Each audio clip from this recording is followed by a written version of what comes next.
Video number 3 on the topic of hormones, your neurotransmitters, body chemicals, and how they impact our mental health, prescriptions and what they do in this arena, and also your digestion and your liver function, how all of these things are a whole view of what the world calls mental health.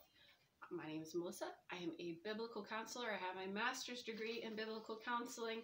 I went to a special school specifically to study the medical aspects of biblical health.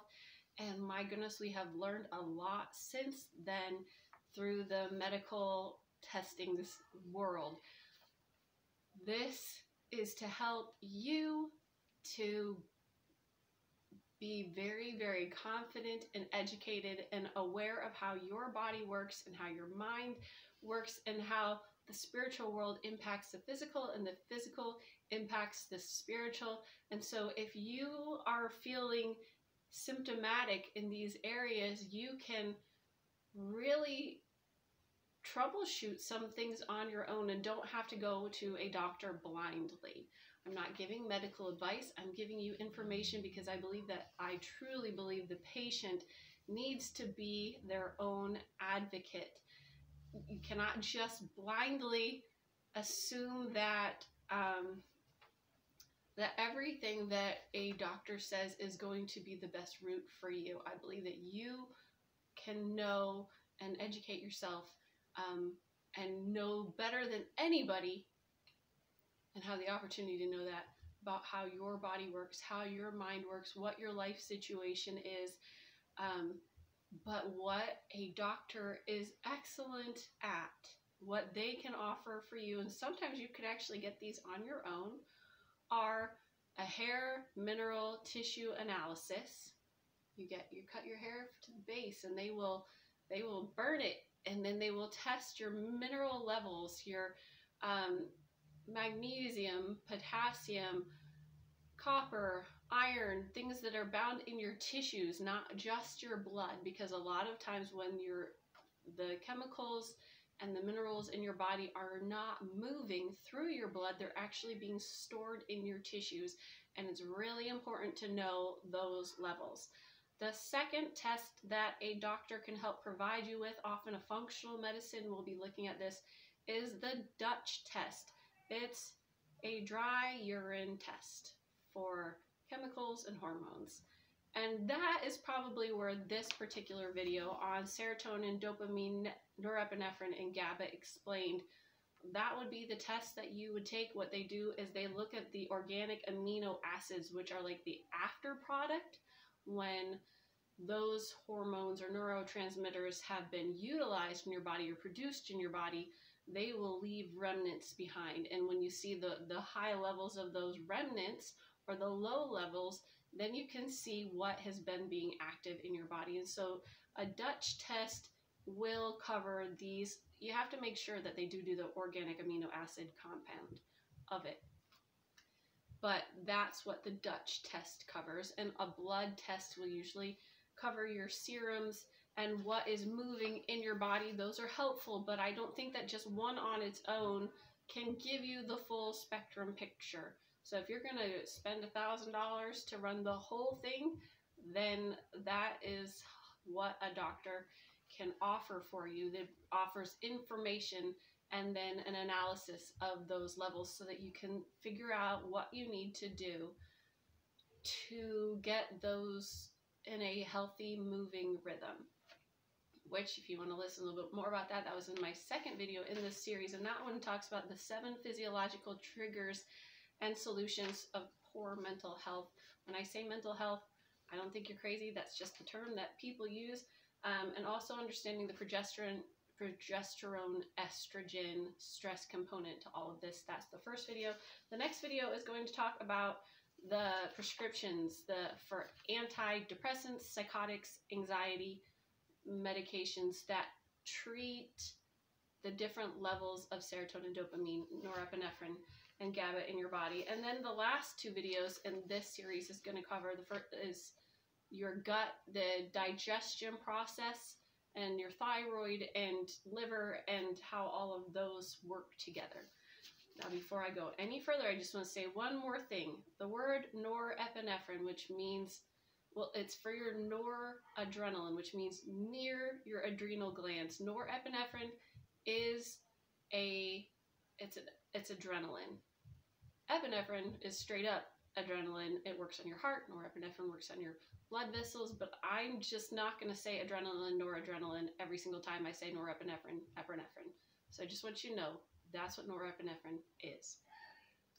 Now, your body's chemicals, neurotransmitters, when somebody says, I have a chemical imbalance, I have heard it described to people in so many different ways that just make the person feel like they're broken, that they will perpetually be depressed or full of anxiety or not be able to function in society without medications. I think that when you understand what these chemicals are, you will understand that that is not always accurate. And I don't believe, yes, there are some rare instances where there's neurodegeneration, where neurotransmitters are actually destroyed. In those instances, you probably will need some help, like Parkinson's and Alzheimer's and some forms of schizophrenia. But largely, the chemicals in your body can work as they're supposed to if you get the 7 triggers that I talked about in the last video. If you can get those in order, then things will be fine. But the chemicals of the chemical imbalance, first one I'm going to talk about the excitatory chemicals in your bodies. Those are what I would call like the sunshine awake chemicals in your body, that when the sun rises in the morning, these are the chemicals that really start beginning their process and their purpose for the day. The first one I'm going to talk about is cortisol, even though that is actually a steroidal hormone. It's still in this grouping because they work together. And in the morning when you wake up, your cortisol is usually at its highest because during the evening, cortisone, ideally if you have enough minerals, has caused you to rest and recover, and then is able to transition in. And when the sun hits your eyes, it's a trigger in your body that says, let's start making the cortisol. Let's start getting our body moving. If this isn't particularly a fight or flight response that you would hear, but it is a let's get things moving. It gets that blood sugar going through your blood. That was redundant. But it has a rise in the morning, and that is a good thing. You do need those stress hormones to a point. At that same time, serotonin is at its lowest point. In the morning, serotonin is at its very lowest point because serotonin is made with sunshine. Serotonin's end goal is actually, it's a hibernating hormone. And in hibernating animals, it's very, very high when they're supposed to go into hibernation, because what it does is that the higher of the level of serotonin, it slows your metabolism. It works with your thyroid to slow things down, and your heart rate calms down, and your blood sugars calm down, and your temperature drops. And what a perfect environment to go to sleep. And if you're an animal, to sleep all winter long. If you don't have that drop in things, then you're going to be waking up a lot at night. Your sleep is going to be interrupted. You need the low level of serotonin that is built by the sunshine throughout the day, which is why you'll see seasonal depressive disorder. So there's a sad light, that if you live in an environment where there's not a lot of sunshine, or you're in the darker times of winter, that people will have that light to kind of stimulate them in the morning and get that serotonin rising. And by the time that it's about dark, your serotonin levels generally are at their highest. And at that point, they will turn into melatonin. But I'll talk about melatonin later. Right now I'm talking about the excitatory sunlight daytime neurotransmitters or chemicals. The third one I'm going to talk about is glutamate. And glutamate is kind of one of those things that can get looked over because you don't hear a lot about glutamate. You'll hear a lot about GABA, but not glutamate.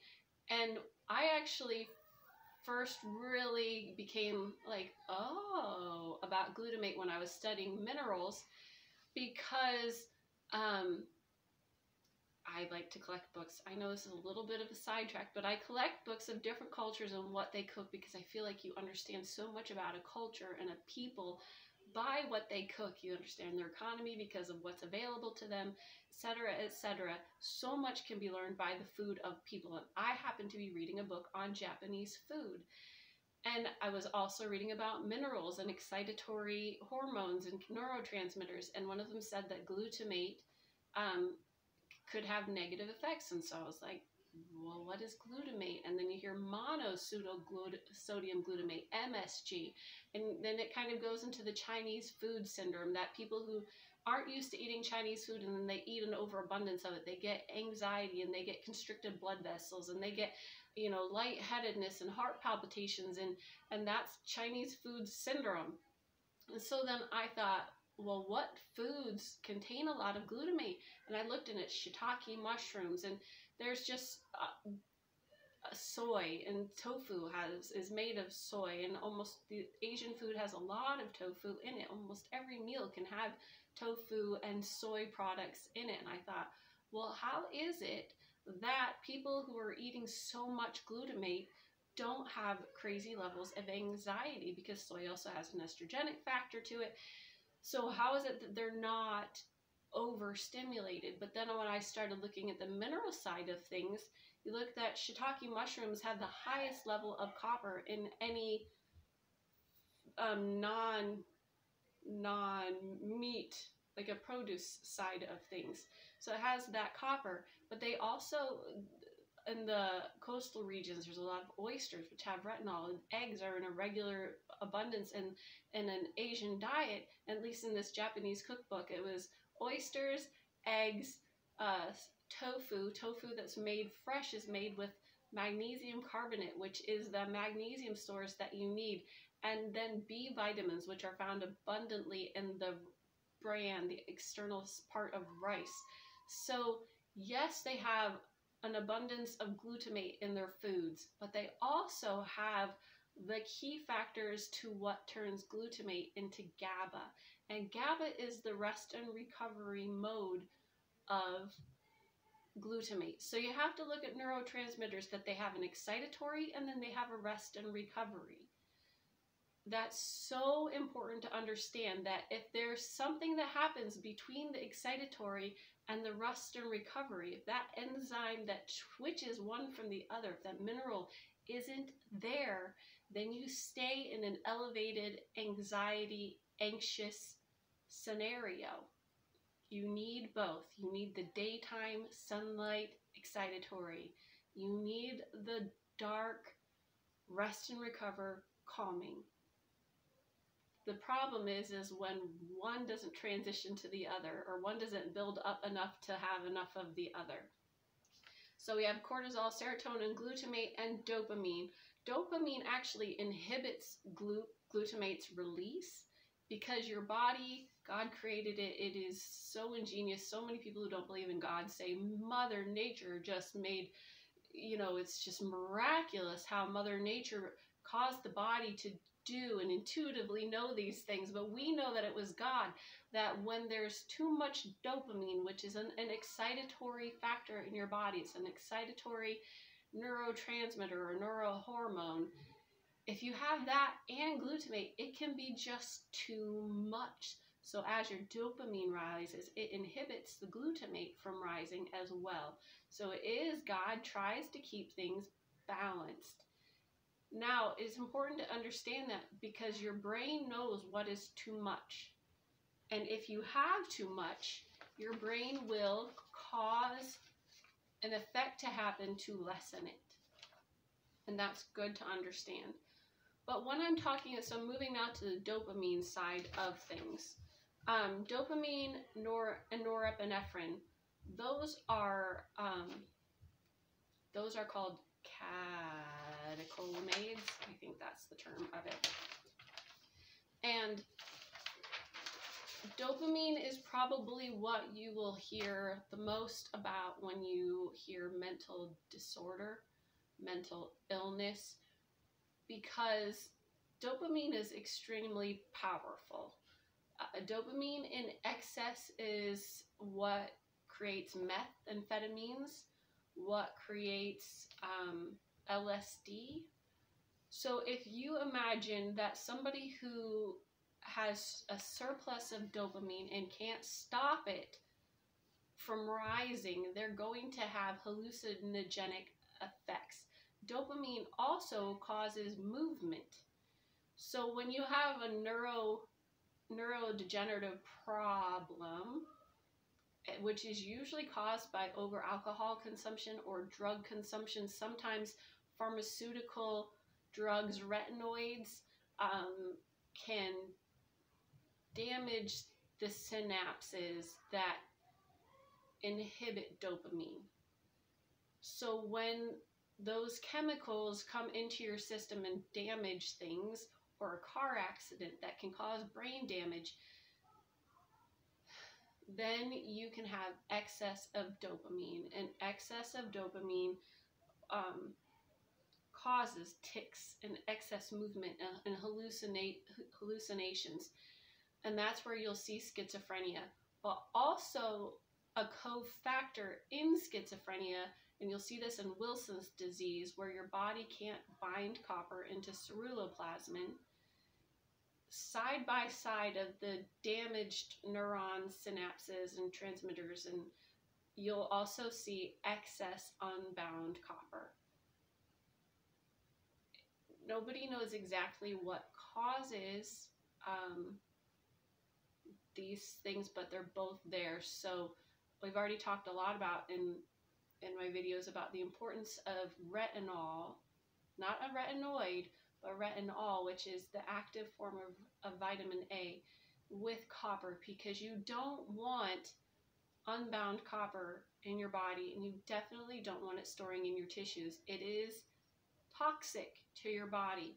So always remember, it's important to keep the movement of those metals in your body, to have enough retinol to cause copper to do what it's supposed to do. So when we're talking about the excess of dopamine, when you have a neurodegenerative problem, then they'll treat that excess of dopamine with medications. But also, when you have an excess of dopamine, it's a very, very addictive substance. So this is where you'll hear people talk about bipolar disorder. There are lots of different opinions about bipolar disorder. Some people think that it's hereditary, that it's genetic, that it's in your DNA. I don't think there's anything conclusive about that, but I will say that there are some similar things that happen, and it has to do with the stress response.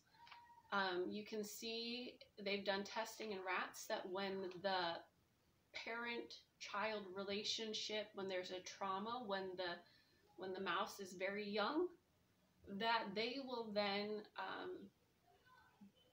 manifest the behaviors of bipolar syndrome. So I'm going to describe the behaviors of bipolar syndrome, and it's funny because I am a creative, and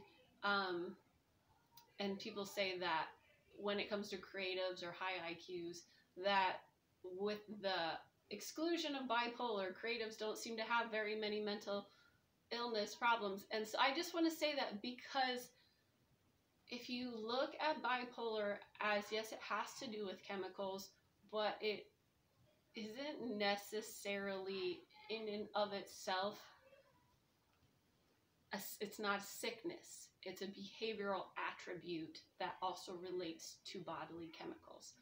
So dopamine gives you the high. It's a reward response in your body. It's what helps people push through something uncomfortable, because they know at the end of it, they're going to feel like, wow, that was a job well done. That was worth it.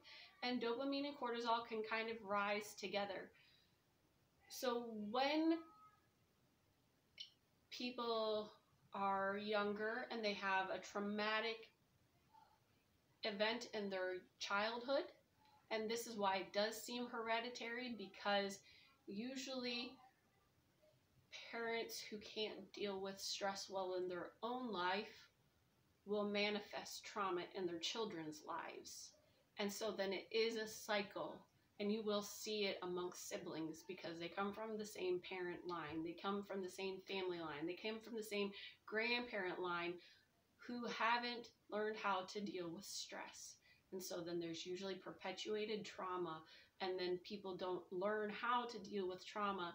And so what happens is that people will often go towards alcoholism or drug addiction or dopamine seeking behaviors, and that would be the manic side of things, where whether it's shopping or illicit relationships, things that have that high of dopamine, an extreme sense of whatever they find enjoyable, they are leaning into that. But you can only sustain it so long, both very physically, and also your resources run out, relationships end. And so what happens is, or maybe it's a creative outlet that somebody just really gives themselves into, or a job and a project, and this is what they're going to do. But as with any drug, and dopamine is like a drug in your body, it's addictive. People will seek dopamine, social media likes. It's just ridiculous what people will do to raise that dopamine. But like I said, the brain knows when something's too much. And so when it gets too high for too long, it will kill those synapses. And so when you come down from the dopamine, it goes a little bit lower than you started. It's the law of diminishing returns. But the problem is when you're down here and you don't realize what you're actually doing, and that you're bored, and you just come off of a drug high, you think, why am I so depressed? And the thing is that down here, you still have to face that stress. You have to face the boredom. You have to face the trauma. You have to face the uncomfortable, boring parts of life. And you've started now lower than you were before. So you have two options when you're here. How do you escape? Because you've been never taught how to walk through the gray, uncomfortable areas and slowly just, the slow and steady wins the race. Diligent, be not weary in well doing. Commit thy works unto the Lord, and thy thoughts shall be established. So you're down here and you think, how do I escape this? And so you'll see them go right back to the dopamine seeking manic side of things. And then when they come down a little lower. And you will see that suicide tends to be an element in this swing of things. It's not a neurological disorder that you can just fix with drugs, because if you're going to inhibit the dopamine high, then that means down here they're way low. And so it's not actually a brain problem as much as a misunderstanding, trauma, stress reaction problem that it's very hard to fix with medication, because how do you inhibit this and then raise it here? And how do you know when the person's going to come down? It is a better behaviorally addressed, so that they understand you're bored, you have trauma, you have stress, you have things that you need to deal with, you need to learn how to get here. So suicide is an escape, dopamine is an escape. But when you're over here and you have low dopamine, and this often happens in the rushed women syndrome that I talked about in the last video, you work, all work and no play makes Mary a very dull girl. If you don't have a reward, a finish, if you're in chronic stress, chronic activity, chronic overwhelm, chronic overload, and you don't ever have the reward for what you've done. You don't have any way to rest and recover. Your cortisol is so high, your dopamine's high, your glutamate is high, your serotonin is high, and you don't have the magnesium and the B vitamins and the copper and the retinol to be able to transfer it to the calming side of things. You don't have dopamine going in your body. So then you suffer, especially if you have grief or you have layers of grief, you suffer what's called anhedonism, which means hedonism is like eat, drink, and be merry, for tomorrow you die. It's living for pleasure, which is what dopamine is. But over here, it's anhedonism. You're so depleted and you're so overworked that you don't feel anything on the positive spectrum. You can feel things on the negative spectrum, but not in the positive spectrum. It's called flatlining, flat feeling. And man, I remember a time where I've had, on the stress, you know, if you read the archetypes of what stressful things are and what grief things are, and I probably had 6 of them all happening at once. And I remember like Googling, why do I have no joy? Why can I only feel negative things? And now I do understand that it was just so much. And my life verse is commit thy works unto the Lord, and thy thoughts shall be established. You know, the end of the matter is fear the Lord, serve him. And I just did what was right, and I leaned into prayer, and I leaned into that fellowship with the Lord. And as I unloaded those things to him, some of those stresses dissipated, and I was able to receive the joy and that fellowship with the Lord. So there is that spiritual side of it, but it's helpful to understand the neurotransmitter side as well. I am depleted. I need a break. I am suffering burnout and grief. I don't have physically, you know, I know that I'm right with the Lord, but I just can't crawl out of this hole mentally. And that's why I would say, do keep on keeping on, but let's go back to the 7 physiological triggers of poor mental health, and let's replenish your body. And if in the meantime, you might need a little help with those chemicals, it's a long journey of repletion, but I would start a good supplement regimen and get some sunlight. And again, I'm not a medical doctor, but you can replenish. Parkinson's is also a neurodegenerative disease that is high iron accumulation in the nerve tissue of your brain. So the high iron accumulation in that tissue alongside of the broken synapses or the broken neurological connectors of dopamine, they are concurrent. I'm not saying they're causative, but they are concurrent. So remember the importance of moving those metals through your body. So that neuron loss. There's so much more I can say that, but I need to move on to norepinephrine. Norepinephrine is adrenaline. Adrenaline rushes. You need norepinephrine. You need your adrenals to work because you do have stresses. We have stressful jobs. We have stressful lives. We have performance. We have deadlines. We have people that are traumatic. There are so many reasons why we need norepinephrine.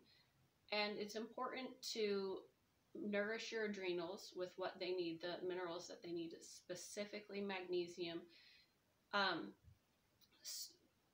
But when you see norepinephrine, when it comes to mental health or behavioral disorders or syndromes, you'll often see this in the ADHD world.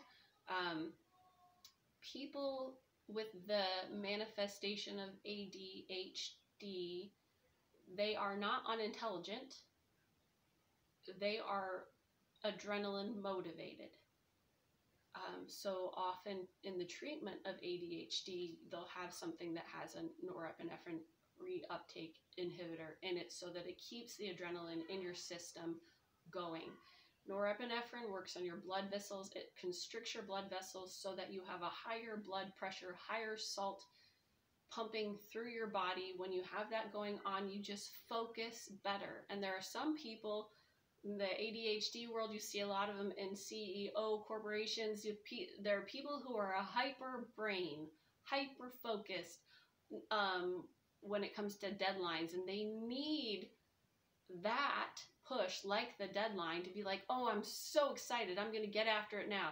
But until that deadline comes closer and closer and closer, they're kind of, I don't know, easily distracted, unmotivated. But when there's something that they enjoy and that kick of dopamine and norepinephrine gets in there, they are on it. They love it. They thrive. They do well. They succeed. And they are usually high up. And the people who are high up in the corporate ladder, who are managing things, usually manifest the symptoms of ADHD because they thrive in that sprint adrenaline. What I enjoy, when I enjoy it, I will work to the bone till it's done. But the problem is that once it gets to that boring monotony, they are the hare, not the tortoise. So you'll see them in bursts because they thrive on the adrenaline. It seems to be a behavioral disorder because, yes, it is more exciting to feel that rush to get it done and work all night long or 5 days in a row to do it. But you also, when it just becomes a wheel of moving, the really, really boring parts of the day of just routine to get the work done, habits to get the work done, those are actually the things that cause the long-term success of things that require maintenance. And that's very, very hard for the adrenaline-driven personality. So when it comes to mental health, you'll just see that behavioral issue is disinterested, disfocused, if it's not right in front of them, not something that they enjoy intrinsically, or it's not a deadline that they have to meet. So I don't know if that just helps you to understand it. But when the person is adrenaline motivated, you will also see that they suffer the burnout side of adrenal fatigue because they are continually pumping out epinephrine to get the job done. And once that dries up, then they sink low because they have no motivation anymore. And so you'll see that creative burnout, corporate burnout, chronic pain burnout, rushed women burnout, toxic environment burnout, worry without foreseeable solutions burnout. You have run your adrenals dry. So that adrenal fatigue is real, and the solution is your mineral nourishment, which I talk about in video 1, not of this series, but of the one that talks about hormones, minerals, and nourishment. But rest and recover are necessary. So I'm going to go to the flip side of these awake neurotransmitters, and I'm going to talk about the rest and recovery side of it. So the flip side of cortisol is cortisone. It's the rest and recover. It requires magnesium to happen. Serotonin, it builds up during the day. Sunlight triggers it to build up. In the evening, as sunlight goes down and dark, literally triggers the transfer of that high serotonin to melatonin, which causes you to rest and recover and sleep well at night. So it has to be taken up to turn into melatonin. So reuptake inhibitors inhibit it from turning into melatonin. But you need the melatonin to happen. And serotonin comes from tyrosine, which is a derivative of vitamin C. It's within vitamin C, whole food vitamin C. One of the struggles with serotonin building up within the day is because serotonin is a derivative of tyrosine. No, Tyrosine is a different one. It's tryptophan. I'm sorry. Tryptophan. Tryptophan turns into serotonin, which turns into melatonin, but tryptophan also has a secondary route that goes into the kynurenine pathway, which turns into NAD. And these are, I know these are all really technical terms, but if you have to understand that it has two options, the serotonin pathway or the kynurenine pathway. But the kynurenine takes up 95% of tryptophan. Tryptophan is found in meats. So if you have vegan, non-meat oriented diet, you're going to struggle with serotonin. But 95% of tryptophan goes to the kynurenine pathway to turn into NAD, which helps with stress. So again, those chronic stressors, that really is the issue. Almost all of your issues with mental health or chemical depletion or irregular cycles of your chemicals and hormones, so related to stress, because if your body's under oxidative stress because oxygen isn't moving, etc., etc., etc., your body's going to use the tryptophan to create the NAD to deal with the stress. If you use all of it toward the kynurenine pathway, you don't have enough to make serotonin. If you don't have enough to build up the serotonin during the day, you do not get to rest and recover. So you're wired and tired and fried.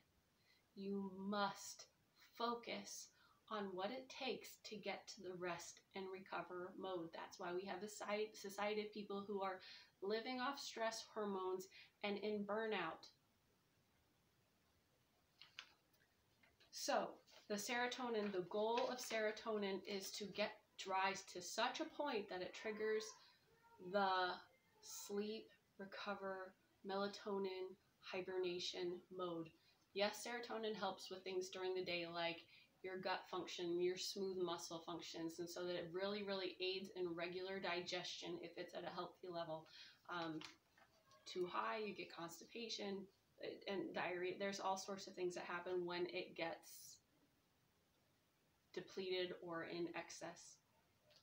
The other thing is glutamate. That glutamate, again, the goal, yes, glutamate's there for your neurological pathways. It helps with neuroplasticity. It helps with memory. It helps you with short-term memory, long-term memory, muscle memory, all of those things. Glutamate's important for it, but it needs a time at the end of the day to use magnesium and B vitamins to turn into GABA.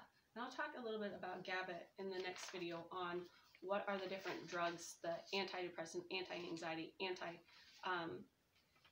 antipsychotic drugs. But I believe that pretty much covers all of them in this video. Oh my goodness, this is so long. If you stuck with me this far, God bless you. I hope it's helpful. I know it's so much information. The hardest part was trying to figure out how to get it all consolidated, because how do you take an entire neurochemical, neurotransmitter course and put it into 40 minutes? So the next video is how do medications, how do prescriptions work with those neurotransmitters? What do they do?